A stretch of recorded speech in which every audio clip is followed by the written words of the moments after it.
খোদা এতিয়া এতিয়া মই তোমাৰো পূৰ্ব জন্মৰ কাহিনী কম তুমিও কেৱল একান্ত মনে সকলোবোৰ শুনি যাবা শুনাৱাই ও সত্যৰাজু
মহাধার্মিক ভারবতী ও জানে হরব ও দিনের রাত্রি পূজা করে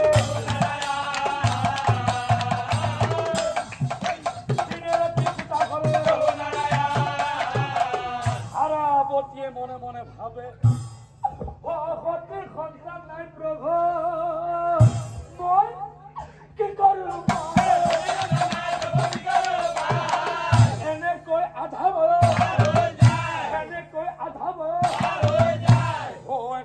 দরিদ্র আসিল হে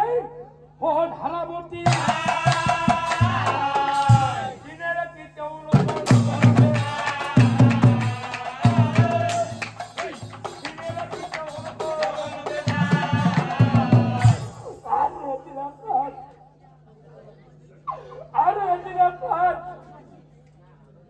ধারাবতী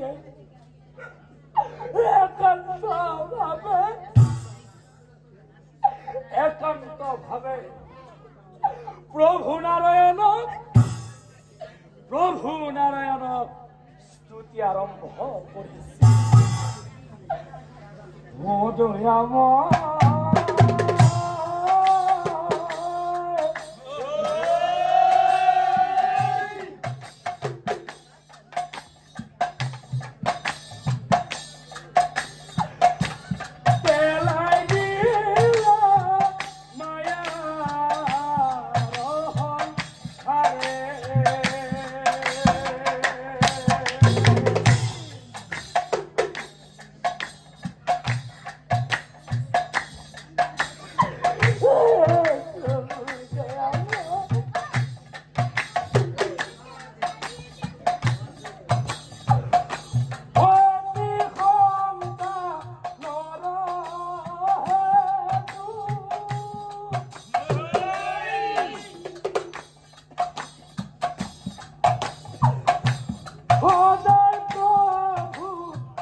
পিছত ৰন্ধাৰ স্তুতি তুষ্ট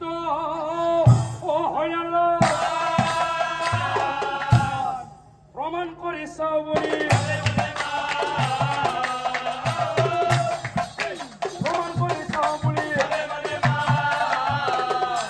খুজি মাগি খাই প্ৰভু দেখা প্ৰমাণ কৰি চাও বুলি আৰু তাৰ পিছত ব্ৰাহ্মণ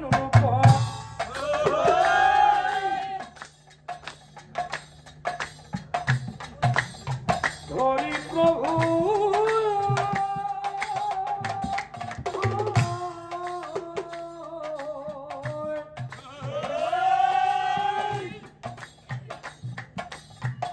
ধাৰাৰ গৃহে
ব্ৰাহ্মণ ৰূপী নাৰায়ণে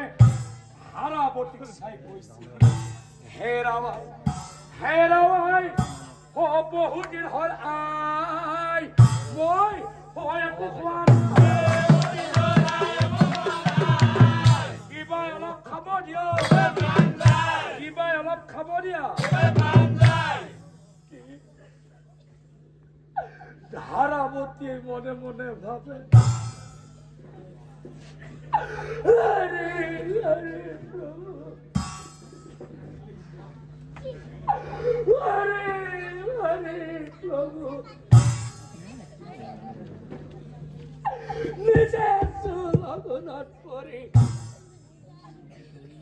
নিজে লগনত পৰি এতিয়া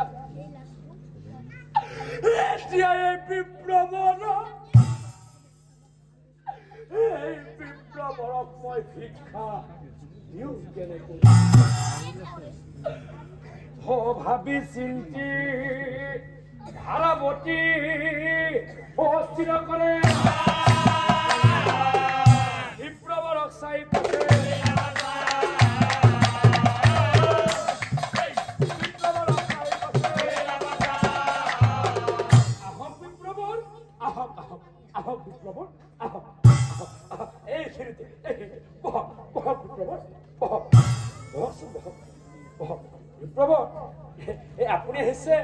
আপুনি আহিছে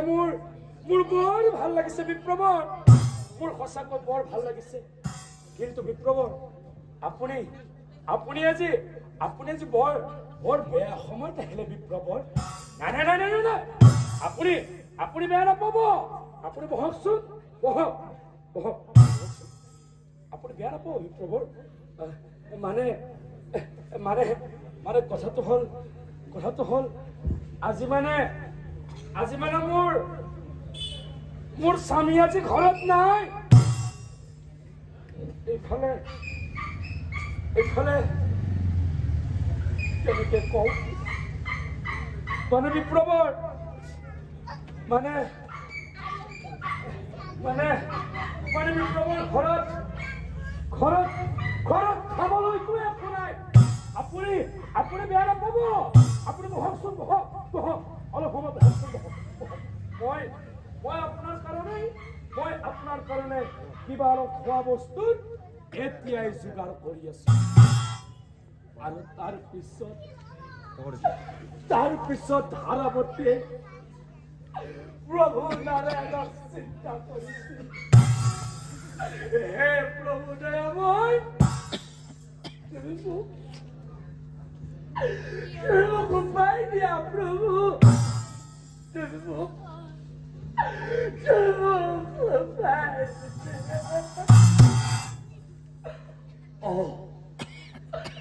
ভিক্ষাবৃত্তি কৰিম বুলি তাই মনতে ভাবিলা,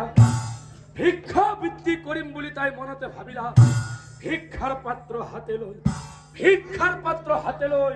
ওলাই আহিলা, ভিক্ষাৰ পাত্ৰ হাতে লৈ ওলাই আহিলা। ভিক্ষা খুজি খুজি তাই এখন দোকান পাইল। দোকানিক চাই পাইছে, দোকানিক চাই পাইছে। কান্দি কান্দি ধাৰাপতি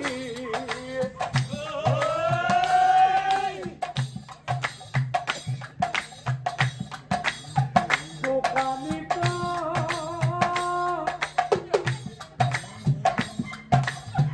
কৰি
তোমার বস্তুর রক্ষা করা আজিম, রক্ষা করা আজিম। আর ভালো দোকানে ধারাবতীর উপাসী বিমোহিত হয় না।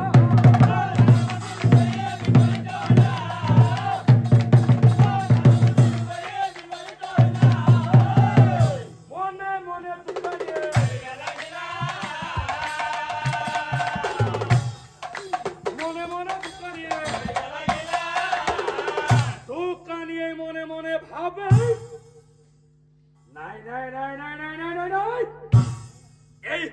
আজি মই এৰি দিয়াত নাই এই সুযোগ আজি মই এৰি দিয়াত নাই ধাৰাৱতীক চাই সি নম্ৰ সুৰে কয় আৰে ব্ৰাহ্মণী ও দোকানদাৰী কৰি মই এই বয়সলৈ দোকানদাৰী কৰি মই এই বয়সলৈ ও বাকি মানে ফাঁকি মই তোমাৰ আগেই কৰো বাকি মানে ফাঁকি মই তোমাৰ আগেই কৰো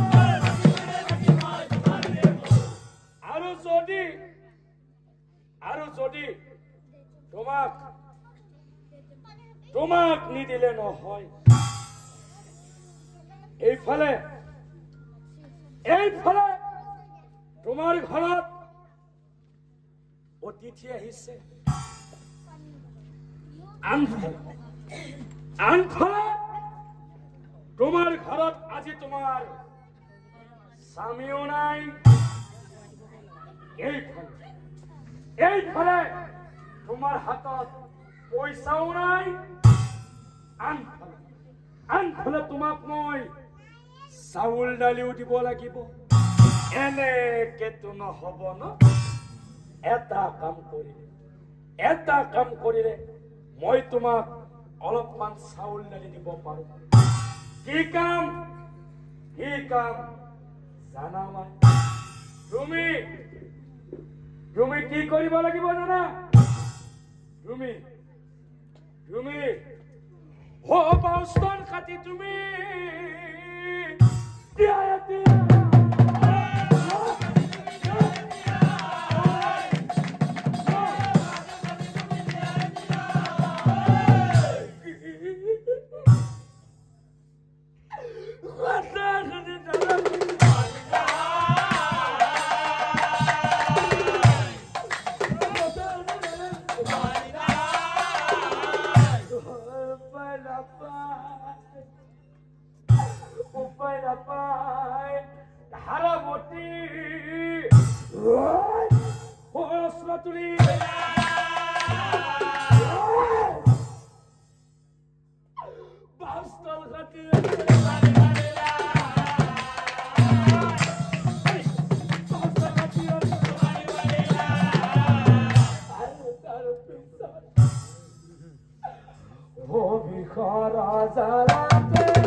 বিষৰ জালাত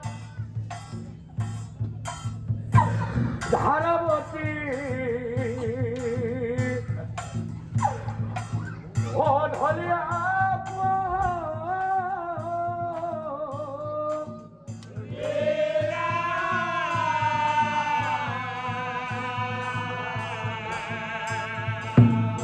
ধাৰা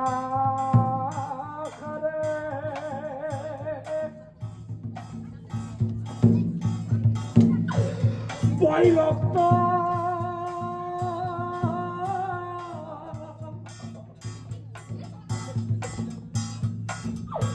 অভিষেক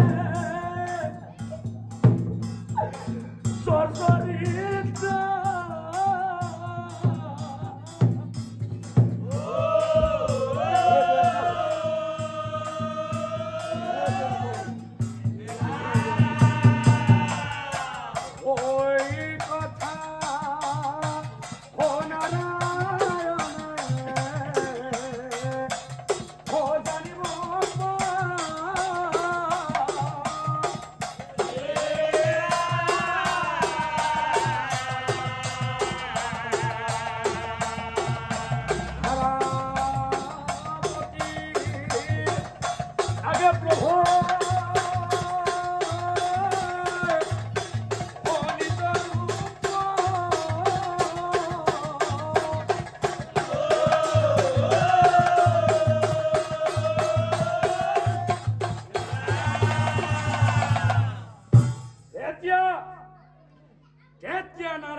তোমাৰ স্তুতি তুষ্ট হয় আহিল মই তোমাৰ ওচৰত প্ৰমাণ কৰি চাও বুলি আহিছিলো মই তোমাৰ ভুৱন শুনাবাই যি স্তন কাটি তুমি আজি মুকে অতিথি সেৱা কৰিবলৈ ওলাইছিলা মনত ৰাখিবা এদিন নহয় এদিন তোমাৰ এই কোলাত উঠি তোমাৰ এই কটা স্তন খাই মই ডাঙৰ দীঘল হম আই তুমি নিশ্চয় জানিবা এদিন নহয় এদিন তোমাৰ এই কোলাত উঠি তোমাৰ এই কটা স্তন খাই মই ডাঙৰ দীঘল হম আই তুমি নিশ্চয় জানিবা এতিয়া তোমালোক দুয়োজনী মাতৃয়ে বুজিলানে মই কিয় আজি এই প্ৰবাহ সাগৰৰ তীৰত এই যজ্ঞখন পাতিব লগা হ'ল আৰু কিয় মই নিজে এই যজ্ঞ পাতি নিজৰ এই পিতৃ মাতৃক এই যজ্ঞত মই নিমন্ত্ৰণ নিদিলো হেৰাৱাই মই আচলতে তোমালোকৰ প্ৰমাণহে চালো শুনাৱাই আচলতে তোমালোক দুয়োজনীয়ে মোৰ আই কিন্তু দৈৱকী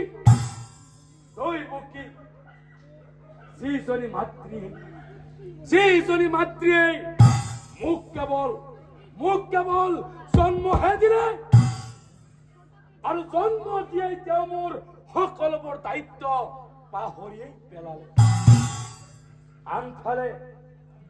আনফালে যশোদা যিজনী মাতৃয়ে অত কষ্ট কৰি তেওঁ মোক নিজৰে বুকুৰ মাজত বান্ধি নিজৰে আহাৰ খুৱাই নিজেই তেওঁ মোক শাসন কৰি লালন পালন কৰি তেওঁ মোক এইটো বয়সলৈ আনিলে গতিকে যশোদাই হল মোৰ আচল মাতৃ